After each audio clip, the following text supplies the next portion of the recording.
리플과 관련해서는 최대 화두, 단연 소송 합의와 관련된 기대감 급증을 꼽을 수밖에 없는 상황입니다.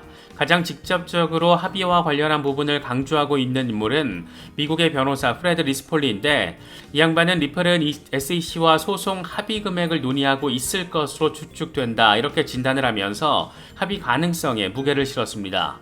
SEC가 리플 경영진을 상대로 소송을 취하한 것은 소송 자체가 말도 안 된다라는 의미였거나 법원이 SEC를 더 이상 신뢰할 수 없다라고 판단했다라는 것이다. 이럴 경우 최종 합의가 임박했다라는 것을 의미한다. 이렇게 설명했습니다. 애널리스트 린다 존스의 경우에는 프레드 리스폴리의 분석에 동의하지만 합의 과정에서 리플이 더 우위에 있다라고 생각한다라고 설명했습니다. 이미 힘먼 스피치 공개 이후에 SEC는 협상력을 잃었고 리플은 합의에서 자신들의 조건을 100% 명시할 수 있을 것이다. 이렇게 강조했습니다.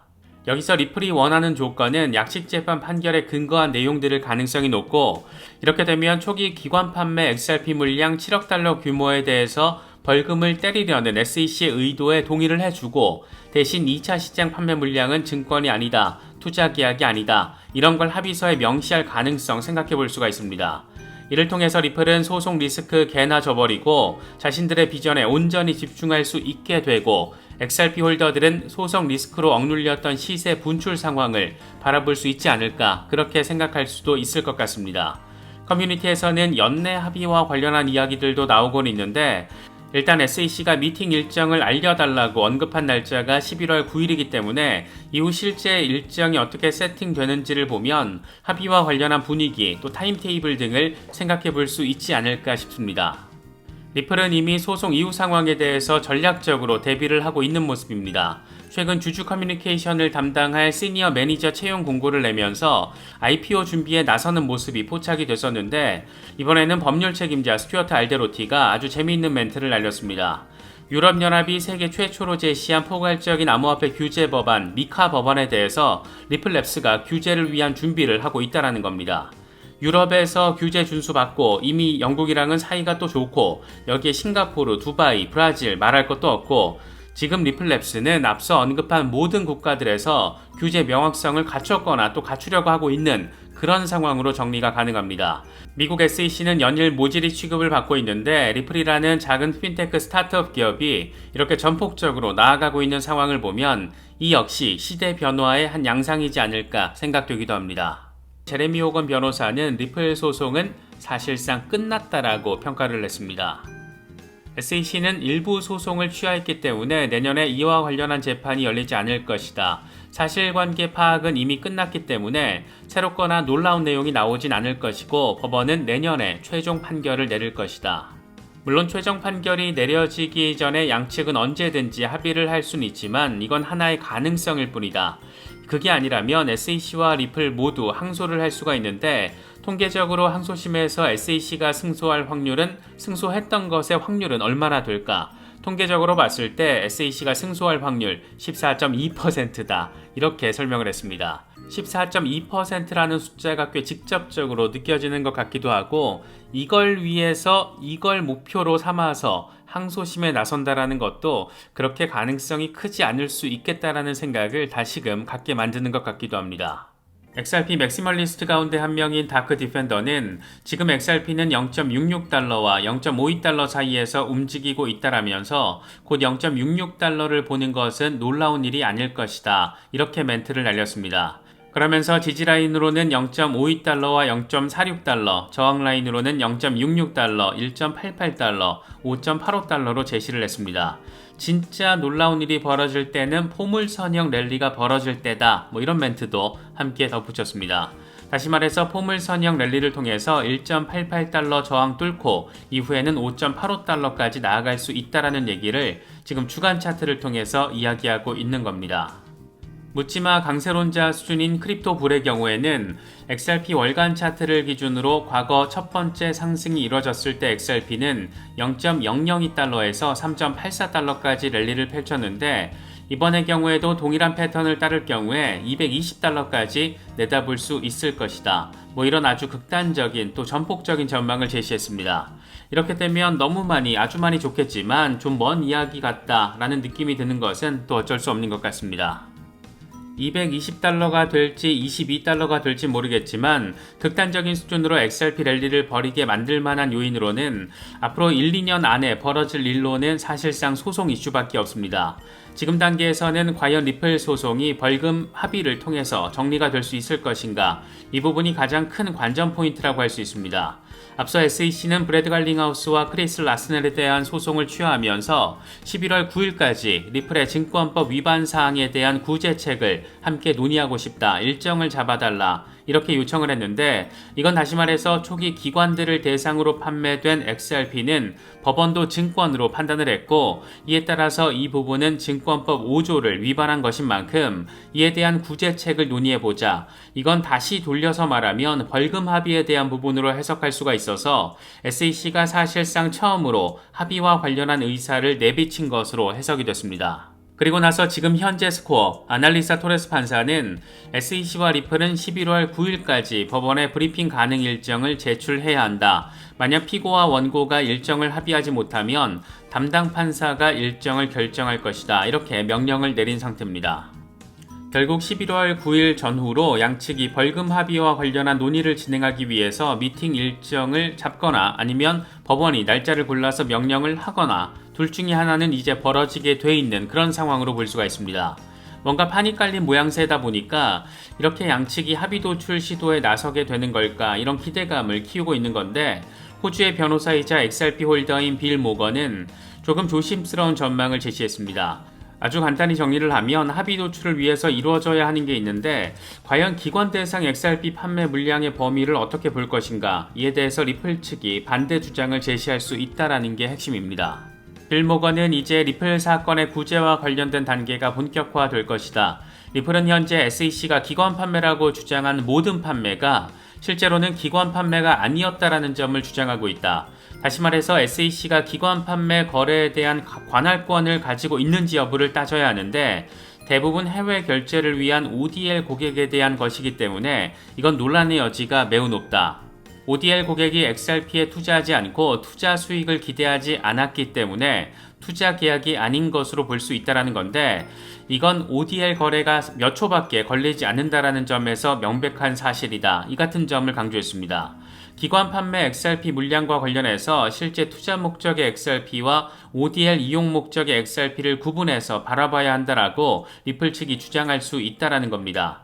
이것도 일리가 있긴 한데, 기본적으로 SEC가 엉까고 넘어가고 싶을 때 기본 전제는 약식재판 판결문이고, 이때 법원이 판단한 7억 달러 규모의 XRP가 벌금 합의와 관련한 기본 전제 조건이 되지 않을까 개인적으로는 내다보고 있습니다. 지금 SEC가 요구하는 기준점은 약식재판 판결을 통해서 증권으로 규정된 7억 7천만 달러 규모의 XRP에 대한 벌금이 될 가능성이 아주 많이 매우 높습니다.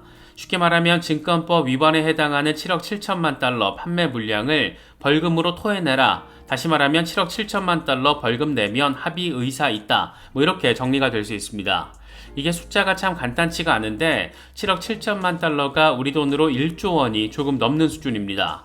과연 이 돈이 리플 측이 생각할 수 있는 기회비용에 적절할 것인가, 이 부분을 어떻게 수치화해서 비교평가를 할 수 있을 것인가, 우리 같은 투자자 입장에서는 이런 부분들 생각해 볼 수가 있습니다. 이와 관련해서 존 디튼 변호사는 리플이 7억 7천만 달러 수치를 대폭 낮추는데 성공할 것이라고 믿는다라면서 이걸 백업할 수 있는 과거 상황들 몇 가지를 제시했습니다. 2013년 크리스 라센은 SEC와 재무부, CFTC 등을 만나서 리플이 은행의 문제를 해결하기 위해서 XRP를 어떻게 사용하는지 사용 방식을 설명했다.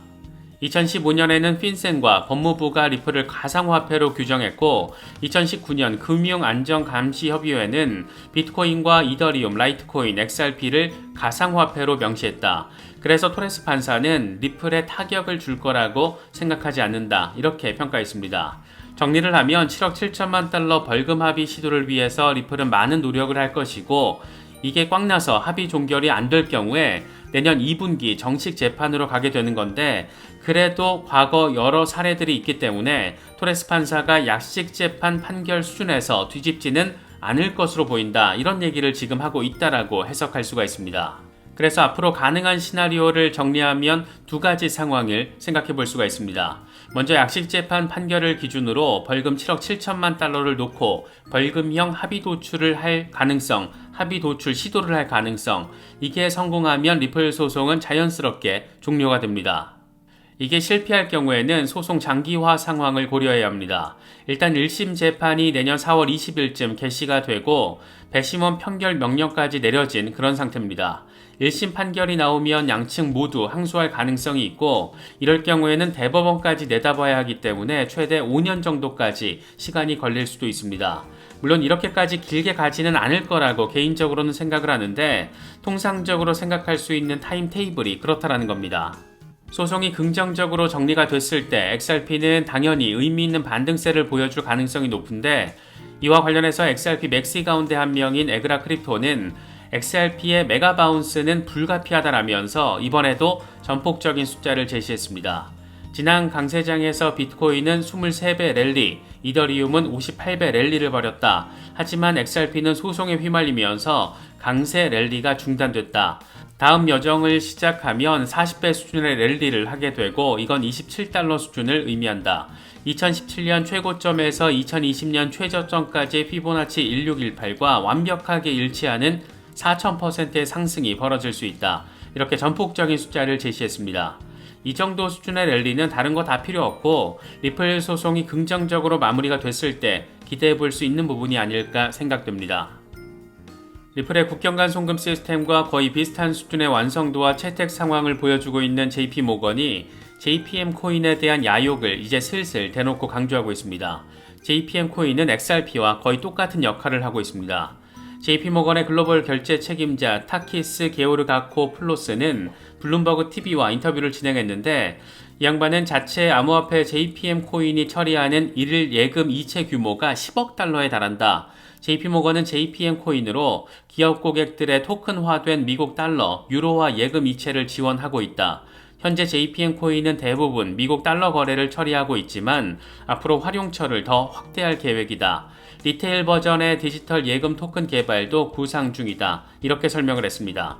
사실상 리플과 스텔라루멘의 기능성을 모두 다 갖추겠다라는 건데 이런 거대한 금융 괴물이 이 시장에서 욕심을 내보이고 있다는 것은 결국 금융의 블록체인화는 불가피한 방향성 세팅이 이미 정리가 됐고 이 시장은 어마어마한 잠재성을 가지고 있고 리플, 스텔라 등 관련된 블록체인 프로젝트들의 비전을 더 긍정적으로 만들어주는 상황으로도 바라볼 수 있는 부분입니다.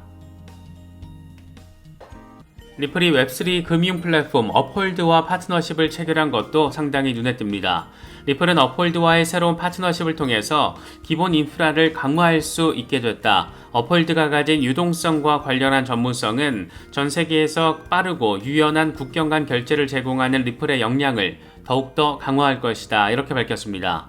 결국 XRP를 활용해서 국경 간 결제를 더 원활하게 진행하기 위해서 그러니까 엄청 전폭적으로 채택이 됐을 때 더 원활하게 진행하기 위해서는 유동성 확보가 엄청 가장 아주 많이 중요한데 유동성 전문 기업과 함께 손을 잡고 이런 부분을 더욱더 강화하겠다. 이런 의지를 또 전략을 분명히 한 것으로 바라볼 수가 있습니다. 리플은 이미 소송 리스크를 배제하고 나름의 비전을 전략적으로 추구하고 있다는 점도 함께 느낄 수 있는 부분입니다. XRP 맥시 가운데 한 명인 에그라 크립토는 XRP 중기 목표 3가지 상황을 제시했습니다. 먼저 첫 번째로는 0.85달러에서 1달러, 이건 W 포메이션 패턴에 따른 결과. 두 번째 목표는 대칭 삼각형 돌파에 따른 5.5달러, 세 번째 목표는 피보나치 비율에 따른 6.4달러. 주간 차트를 기준으로 한 것인데 이 정도 흐름이 이어질 수 있다면 정말로 아주 많이 좋겠다. 이런 생각이 드는 것은 꼭 기분 탓만은 아닌 것 같습니다.